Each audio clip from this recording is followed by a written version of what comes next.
Esme here, and I am doing the second part of my tag video today. That's not really done correctly, but oh well.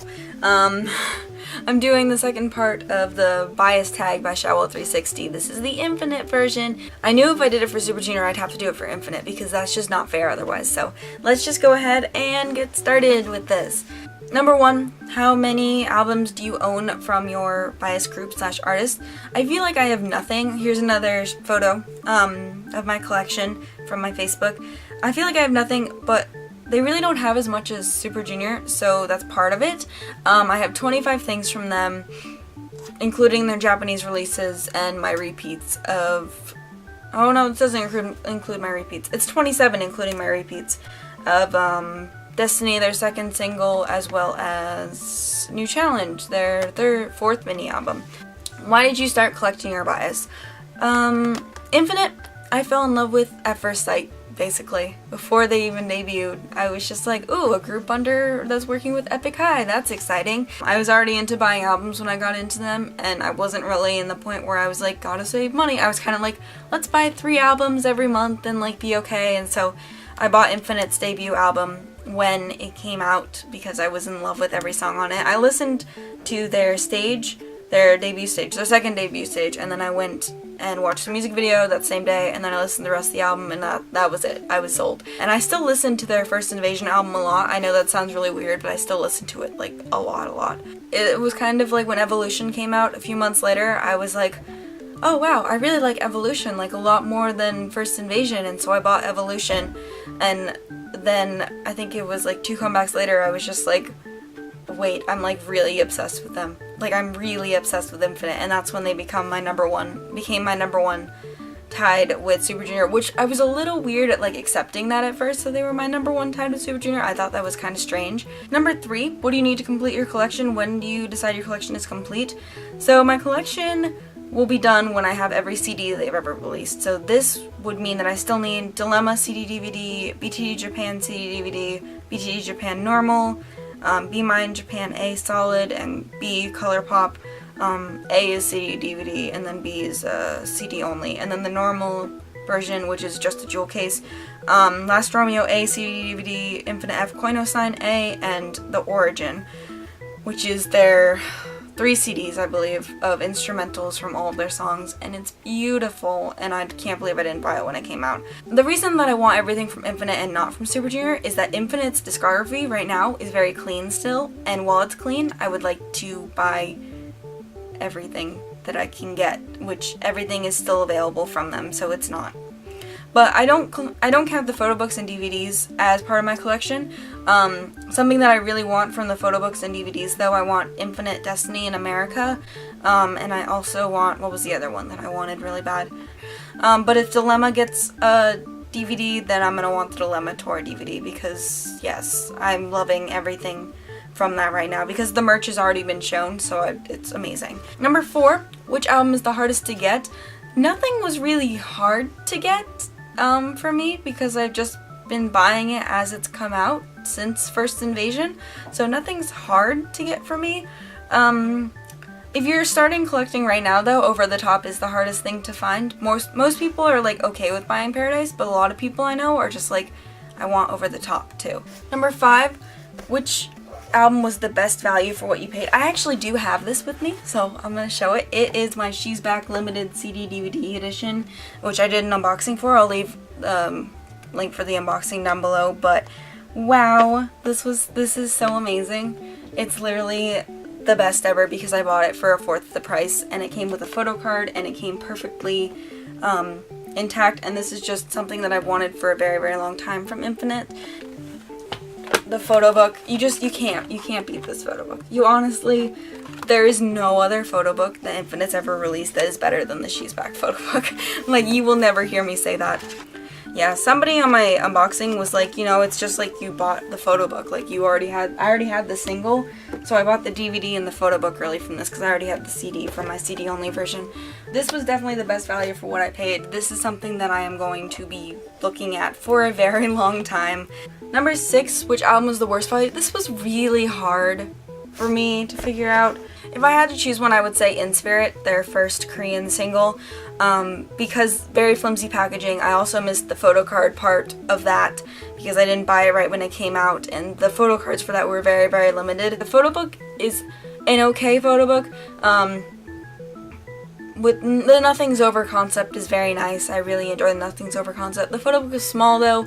They definitely did Destiny packaged a lot better. They tried to make it as similar to In Spirit as they could when they did the packaging, but they also made it much sturdier, and the photo book doesn't scare me. I'm afraid to touch my In Spirit album. Like, literally, I'm just terrified of it. Number 7, what is your favorite album, least favorite album? My favorite album is Evolution.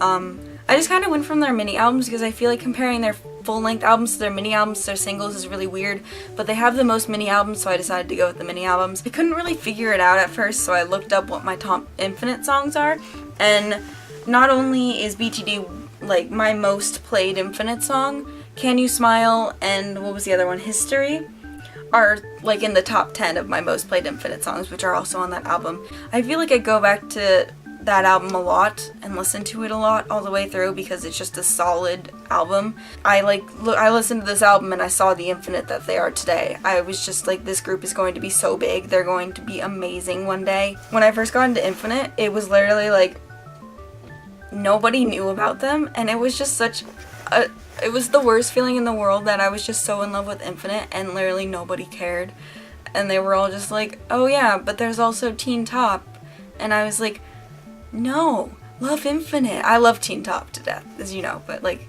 there was the whole rivalry thing for a while, and that's when Infinite started getting more popular. My least favorite album, this was hard. This was really hard. I'm gonna say their Japanese album again, which I know is just like, you said that for Super Junior, but it's true. Because Infinite's Japanese album didn't even have, like, Super Junior's Japanese album had Hero on it, and then there was that Sungmin song, and there were a couple other songs on there.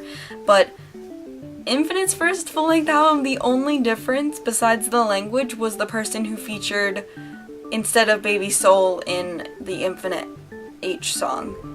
But I don't listen to it. Even though I give Season 2 a lot of crap, I actually have been listening to Season 2 a lot these days, which is a strange thing after my whole, like, oh, Season 2 is such a disappointing album this year, but I've been listening to it a lot, and it's still one of my favorites. This is a really hard question for Infinite because they don't have as much music as Super Junior, so I feel like I can't be like, oh, well, out of Super Junior's 7 albums, this is my least favorite. They have 2 full-length albums, and so it's harder. From their mini albums, if we were to stick with a mini album thing, I listen to New Challenge the least. I listen to Man in Love a lot, but I also listen to the Japanese version of Man in Love a lot. And then I guess I listen to Beautiful and Inconvenient Truth, and Inconvenient Truth is amazing though. And that's about it. I don't think I listened to that many other songs from that album. Number 8. If you met your biases, I have 2 biases in Infinite, in person, which album would you have them sign and what page? Okay, so 2 biases. My favorite concepts from them are different. So let's start with Wooyeon, I guess. Wooyeon, his pages in Paradise are so beautiful. Even though he was like unhealthily skinny at that time, he just looked so on point, and he just looked amazing, and his hair was perfect, and I literally loved everything about Wooyeon in the Paradise era. So those pages, Sungyeol New Challenge was my favorite era from him. Sungyeol can look kind of weird in photos sometimes, but I feel like in New Challenge he just looked really, really good. Number 9, what do you love about your bias group? Give me your love story. I didn't write this down. Okay, guess we're just gonna improvise. Infinite just are the most powerful men on stage, and then they get off stage and they are like the dumbest children you will ever meet in your entire life. And I know people say that about their bias groups all the time, but it is absolutely true. They're all so hardworking. They all, literally, if you go back and listen to First Invasion and then you go listen to Infinite F's album and you just listen to the 3 weakest vocalists, because the 3 weakest vocalists are Sungyeol, Sungjong, and Myungsoo, even though I've been arguing that Myungsoo is the 3rd best vocalist for a while. Even Sungyeol and Sungjong are strong enough now that they could have their own mini album and be fine, and sing songs live and be fine.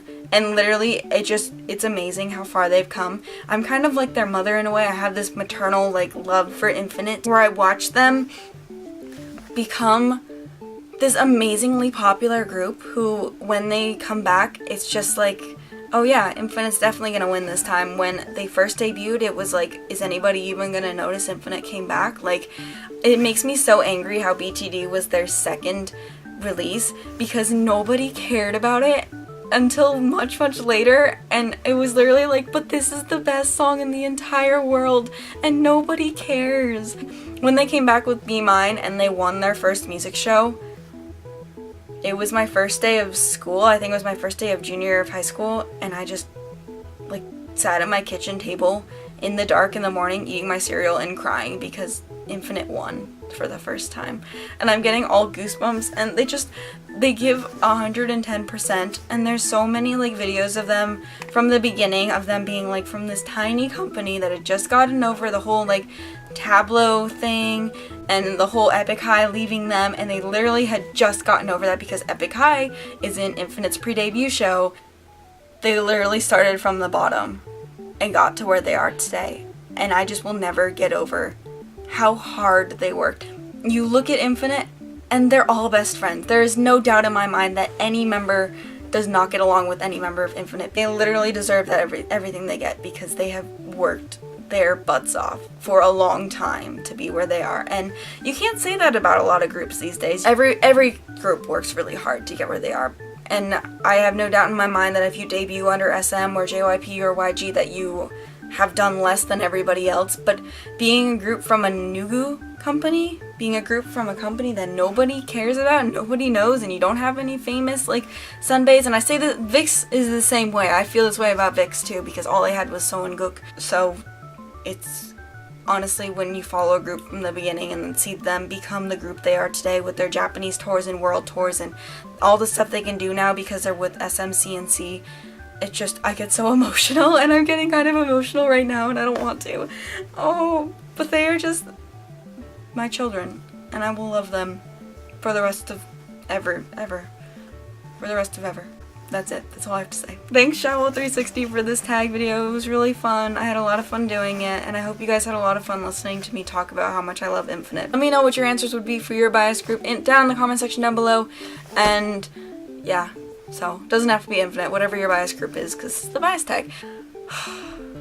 I'm all emotional now. I'm gonna go look at my She's Back photo book for a while. Okay, I'll see you guys very soon. Bye!